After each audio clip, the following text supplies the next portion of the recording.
Henry Miller, Sexus. Havíem acabat de menjar i ens preníem la tercera o quarta copa. L'establiment era ple i acollent. Tothom estava de bon humor. De cop i volta, en una taula del costat, un jove es va posar dret amb una copa a la mà i s'adreçà als presents.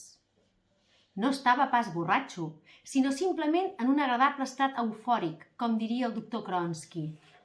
Explicava amb tota calma i sense alçar la veu que s'havia pres la llibertat de cridar l'atenció sobre ell i la seva muller, per la qual brindava, perquè era el seu primer aniversari de casament i perquè n'estaven tan contents que volien que tothom ho sabés i compartís també la seva felicitat. Digué que no volia avorrir-nos amb un discurs, que mai no havia pronunciat cap discurs en tota la seva vida i que no intentava pas pronunciar-lo ara, però que no podia deixar de fer saber a tothom que era molt feliç i que també ho era la seva esposa, que potser no tornaria a sentir-se així en tota la vida. Va dir que era simplement un no ningú, que treballava per viure i no guanyava massa diners.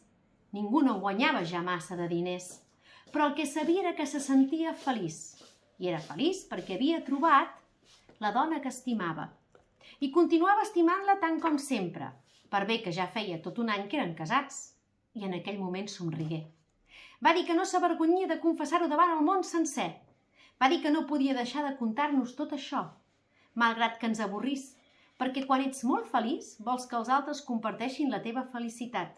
Va dir que trobava meravellós que pogués existir semblant felicitat quan hi havia tantes coses al món que anaven malament.